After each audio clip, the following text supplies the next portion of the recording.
The Unbroken West, a Pioneer's Chronicle. The dust of arrival, leaving the Civil War's shadow. The scent of dust and hope was what first hit Thomas, a dry, alkaline smell vastly different from the cloying, mildewed air of post-war Virginia. He braced his boot on the wagon wheel and swung down, his coat instantly absorbing the fine, gritty powder of the Kansas plains. Behind him, the wagon shuddered to a halt, a final sigh from the exhausted team of mules.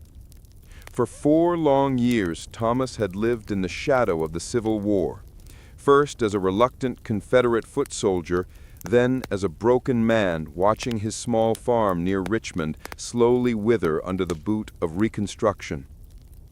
The fields were barren, the government was distant, and the memory of his younger brother, lost at Antietam, was a weight too heavy for the humid southern air to lift. "Well, Eliza?" he called, turning to his wife, who was still perched on the wagon seat, her face shaded by a sunbonnet that had long since lost its color. "Here it is, our quarter section." Eliza didn't look at the land. She looked back down the long, unmarked trail that had led them over rivers and across a dozen county lines, a line that felt less like a route and more like an escape. She carried her own shadows, the silence of the house they had left behind, the hollow echo of a life that couldn't be rebuilt among the ruins.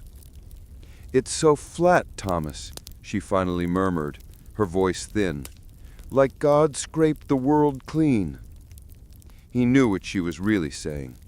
It's empty, no neighbors, no familiar trees, no past. "Clean is what we need, Eliza," Thomas insisted, forcing a confident smile as he took the rifle from its sheath. "The past can't follow us here. The deaths, the ghosts, they stop where the blue stem grass starts. This isn't Virginia. This is ours, free and clear under the Homestead Act." Their claim lay near the river, a deceptive trickle in late August, but enough to sustain them. He began unloading the few salvaged possessions, a rusted plow blade, a sack of seed corn, and the chest containing their linens and her mother's Bible. Each item was coated in the journey's dust, symbolizing the physical break from their history. As the sun began to drop, a spectacular, unforgiving orange ball, Thomas drove the first survey stake into the earth. The sound of the hammer hitting wood was shockingly loud in the vast silence. It was the sound of a contract being ratified, not with a government, but with the very soil. That night, they ate hardtack and watched the stars. They were clearer and brighter than any stars they had ever seen, vast and cold like the future itself. Eliza leaned her head on his shoulder, and Thomas felt the full weight of his promise. He hadn't brought her here for wealth. He had brought her for peace, a new life, built not on the shattered legacy of the South, but on the raw, indifferent ground of the West. As the wind carried the dust across the wagon tracks, Thomas knew this land demanded everything they had. But for the first time in years, the crushing weight of memory felt a little lighter, buried beneath a fresh layer of prairie dust. The shadow of the war might linger in their hearts, but out here, under the huge Kansas sky, they finally had room to breathe. The arrival was complete. The true building was about to begin. A landscape of silence, claiming the prairie soil. The sun, a relentless eye in the vast Kansas sky, watched Thomas and Eliza as they faced their new domain. The quarter section of land was not a cozy patch of earth. It was an ocean of grass, big blue stem, tough as wire and rooted deep in a soil they called sod. The work of the first week was simple yet brutal.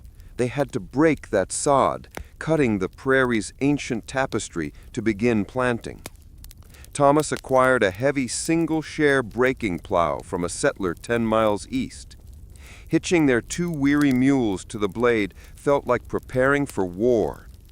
The first attempt to cut a furrow was a failure. The plow snagged on the thick, tangled roots, the mules balked, and Thomas was thrown back, covered in dust and sweat. "It fights back," he gasped, wiping grime from his eyes. "This isn't like turning over old field soil, Eliza. This is conquering." Eliza, who had been clearing rocks by hand for their small dugout shelter, watched the struggle. Her task was no easier, a relentless, back-breaking repetition. She understood the land's resistance. Everything here was a testament to raw, untamed nature. He tried again, bearing down on the plow handles with every ounce of his 200 pounds, cursing under his breath. The share finally bit, tearing a long, beautiful ribbon of earth. It was dark, rich brown, laced with stubborn roots. Thomas had to stop every few yards to clear the tangled clumps from the blade, his hands quickly blistering. By the end of the day, they had managed a strip barely 50 feet long, leaving them exhausted and discouraged. Yet the silence was the most profound hardship. Back east there had always been sound, the buzz of a neighbor's saw, the cry of a distant vendor, the familiar rustle of oak leaves. Here there was only the sibilant whisper of the tall grass and the drumming thud of their own blood in their ears. The scale of the prairie seemed to swallow sound whole, magnifying their solitude. One evening, Eliza was seated outside their half-finished dugout, stirring a thin stew over a fire of dried buffalo chips. She heard a noise, a high, mournful cry, and her heart leaped, hoping for a traveling family or a lone rider. She stood, shading her eyes against the western glare. It wasn't a man, it was a hawk, circling, lazily far overhead, its cry swallowed almost immediately by the immense space. She lowered her gaze to the single, dark furrow Thomas had managed to carve. It was a deliberate, violent scar upon the prairie surface, a line marking the beginning of their claim. It was an act of faith, a refusal to be intimidated by the empty horizon. Thomas returned from inspecting the river, his face etched with fatigue, but eyes holding a glimmer of pride. "The roots are tough," he admitted, dropping his worn hat. "But every ribbon we turn over is a piece of home. It's a piece of the silence we're filling with our lives." As they ate, side by side, looking out at the endless horizon, Eliza realized the silence was not just absence, it was a canvas. Every beat of the hammer, every curse, every sigh of effort was the first word in their own story, written entirely in the claimed dark soil. The prairie was challenging them, but in return, it offered an unbroken future, defined only by their own endurance. The whisper of conflict, tensions on the expanding border. The first sign that Thomas and Eliza were not alone came not as a shout, but as a change in the air.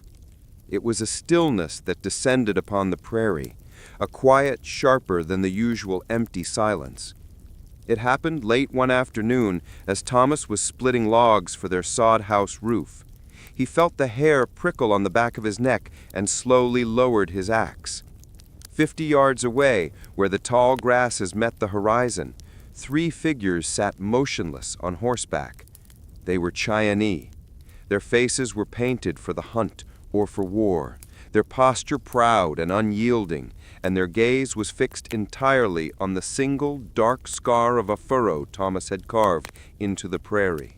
The man in the center, whose hair was braided with feathers, raised a hand, not in greeting, but as a silent command for patience.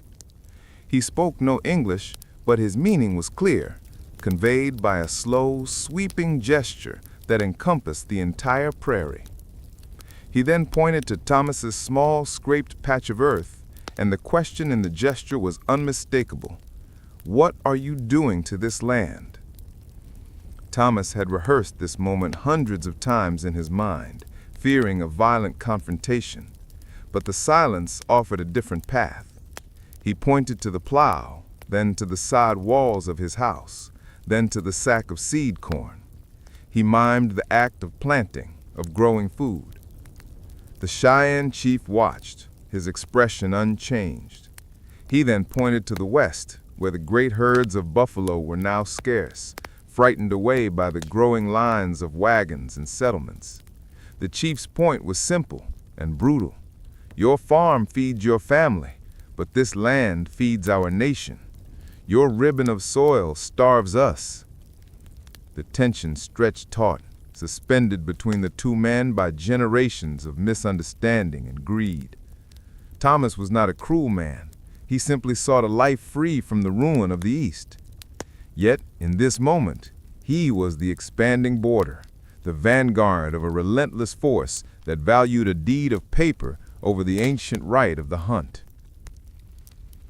After what felt like an eternity, the chief lowered his hand.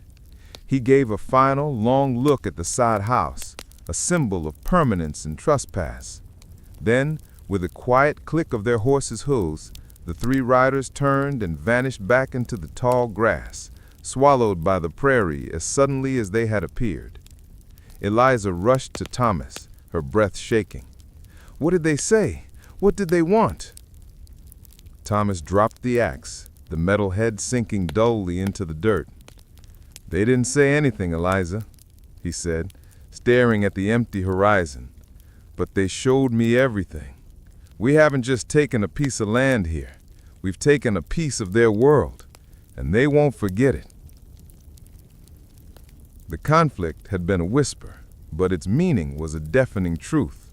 The cost of their new life on the prairie would be paid, one way or another, by those who had lived in the silence first. Against the wind and the locusts, the fight for survival. The second spring brought no tenderness to the Kansas prairie, only a succession of fresh, brutal challenges. Thomas had managed to break a full 10 acres, his hands raw and his back permanently stooped, but he and Eliza had planted their corn with hope. The first shoots were a miracle, a vibrant green promise against the unrelenting brown of the soil. Then came the wind. It began as a steady, mournful moan, building quickly into a relentless gale that seemed to peel the very air from their lungs. This was not the gentle breeze of spring. This was a great plains wind, dry and hot, laden with the fine, choking dust of the fields it stripped bare. Day after day, it whipped across their claim, threatening to rip the sod shingles from their meager dwelling, and worse, snapping the young corn stalks. Thomas spent an entire week battling it, rigging makeshift windbreaks from whatever scrap wood he'd hauled west. He would stand in the field, his denim trousers flapping like flags, watching the fragile green shoots bow down until they almost touched the scorched earth. "It will kill everything, Eliza," he shouted one evening, fighting to be heard over the whistling roar through the cracks of their door. "We worked this hard just for the wind to carry it all away." Eliza, whose hands were chapped raw from constantly wiping the dust from their few dishes and from her own lungs, held his arm. "We hold the house, Thomas. The land we will claim again." But the wind was merely the prelude. 3 weeks later, on a still, suffocatingly hot day, a sound arrived that was unlike any they had ever heard. It started as a distant, roaring murmur, like 1,000 trains approaching at once. Thomas rushed outside, shading his eyes. The sun was gone. The sky, which moments ago had been a blinding blue, was now a churning, mottled brown. It was not a storm cloud. It was a living thing. "Locusts," Thomas said, the word dry and dead in his mouth. A curtain of insects, billions strong, descended upon the prairie. It was an instant, biblical plague. The sound was deafening, the frantic whirring of wings and the crunching, chewing noise of countless jaws. The air turned dark, and the ground became a writhing, shifting carpet of brown bodies. They raced to cover the last of the garden vegetables, draping precious blankets and pieces of burlap over the fragile plants. But the corn, their main sustenance, was doomed. Within an hour, where there had been 10 acres of hopeful green, there was only stubble. The plants were eaten down to the thick stalks, and the stalks were stripped clean of all bark. The air smelled of crushed insects and defeat. When the swarm finally lifted, carrying the noise and the gloom away to the next unfortunate claim, Thomas stood amidst the devastation. He picked up a handful of soil, heavy with dead locusts, and let it sift through his fingers. He had faced bullets and hunger during the war, but this felt different, a fight against forces indifferent to human will. Eliza emerged, her face streaked with tears and grime. She did not look at the field, but only at Thomas. She knelt, picked up the axe he had dropped in his panic, and handed it to him. The sod house still stands, Thomas, and the ground is clear. We will plant new seeds, perhaps wheat this time. We will fight the wind and the locusts. We will survive because we are here, and this land can have nothing more to take but our lives. He took the axe, feeling the familiar heft of the handle, and nodded. The prairie had delivered its cruelest blow, but their roots were now deeper than the corn's had been. Against the sheer indifference of nature, their joint resolve became the only thing that mattered. The fight had only just begun. The iron horse's promise. The railroad changes everything. The year was 1872. 3 years had passed since the locusts and the endless wind had tested Thomas and Eliza's resolve. Their quarter section was no longer a bare claim, but a sturdy little farm with a deep well hand pump, a small herd of cattle, and acres of hardy winter wheat. Yet they were still marooned, isolated by the sheer distance to any market where they could sell their surplus for real money. Their success felt fragile, built on survival rather than prosperity. One evening, a rider stopped by their claim, a surveyor named Mr. Hollis, whose clothes were stained with engine grease and optimism. He unrolled a large official map on their kitchen table, pointing to a pencil-thin line slicing horizontally across the state. "They're building 50 miles west of here, Thomas," he announced, tapping a spot just 20 miles from their farm. "The Central Pacific. The Iron Horse is coming." Thomas leaned in, tracing the line with a calloused finger. He'd heard the rumors, of course, tales of thousands of laborers laying track faster than a man could ride a horse. But seeing it rendered on a map made it real. "A railroad means a depot," Thomas realized aloud, his voice thick with sudden possibility. "A depot means a town means a bank, a post office, and a place to ship the wheat." Eliza, who had been listening silently, finally spoke. "It means the end of hauling feed 50 miles by wagon, Thomas. It means we might see sugar and calico cloth before Christmas." The railroad was not just steel and steam. It was the promise of integration into the American economy, a lifeline connecting the barren frontier to the bustling East. Over the next few months, their lives were governed by the sounds and sights of progress moving west. First came the teams of graders, carving a flat path through the rolling prairie. Then the construction camps, sprawling temporary cities of rough men, noise, and machinery. The distant air was filled with the rhythmic clang of steel on steel, the spike drivers singing their industrial song. One crisp autumn morning, Thomas drove the wagon to the spot where Hollis had pointed. A temporary platform had already been erected, and the new town, already christened Reliance, was springing up around it like mushrooms after a rain. Tents housed a general store and a land office. Lumber, miraculously hauled across the new tracks, was piled high for permanent structures. But the real spectacle was the arrival of the first train. The air thrummed with the noise. The huge black locomotive, belching smoke and steam, was a creature of myth, not mechanics. It slowed with a grinding screech, and the conductor, dressed in a formal blue uniform, stepped down as if he had just arrived from New York society. Thomas stared at the boxcars, laden with plows, furniture, and crates marked with distant city names. It was a tangible connection to the world they had fled, yet desperately needed. He sold 10 bushels of his best wheat right there on the platform for a price that made his eyes water. Actual cash, not barter.